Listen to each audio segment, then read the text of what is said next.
The supervisor and the lady employee are summoned by the boss.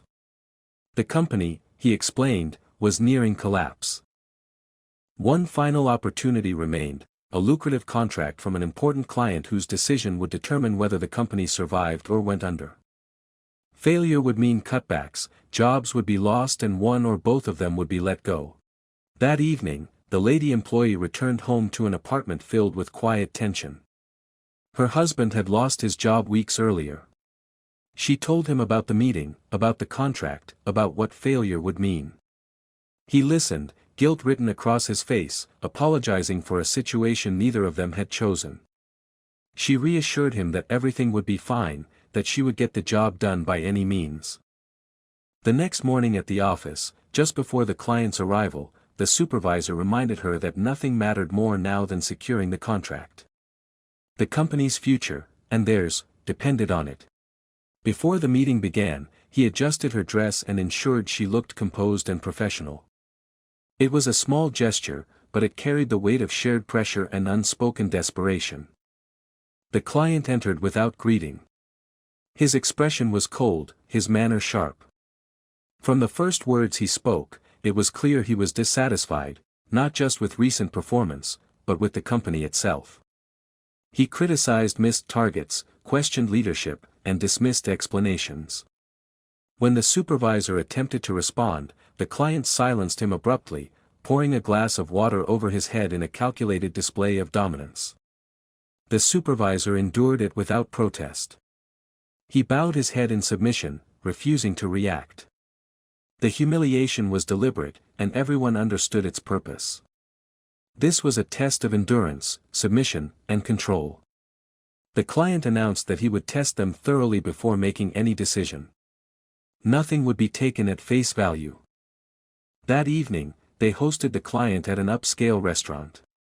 The client ordered the supervisor to handle complex requests, coordinating staff, addressing sudden changes, solving logistical problems on the spot. Each task was designed to push limits, to see how he performed under pressure. Meanwhile, the lady employee was tested differently. She was asked to remain patient through interruptions, sudden topic changes, and pointed questions meant to unsettle her. Her composure, attentiveness, and restraint were under constant scrutiny. She answered calmly, observed carefully, and adapted without complaint. The client watched closely, noting not just what she said, but how she reacted. At night, the client requested a private discussion in her hotel room, to make an assessment of situational awareness and decision-making under unexpected circumstances. He presented hypothetical crises, clients backing out, ethical dilemmas, sudden public scrutiny. She listened carefully, responded thoughtfully, and asked clarifying questions when necessary. The client noted her ability to remain steady without becoming defensive.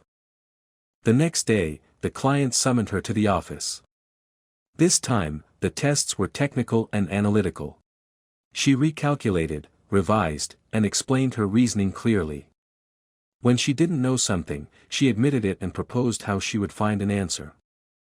That evening, the client called her for a final meeting at an upscale restaurant. He grilled her on industry trends, negotiation tactics, conflict resolution, and ethical boundaries. He role-played hostile clients, indecisive partners, and unrealistic demands. She responded with balance, firm when necessary, flexible when appropriate, always professional. She showed confidence without arrogance and humility without weakness. The next morning, the client informed her that the contract would be signed.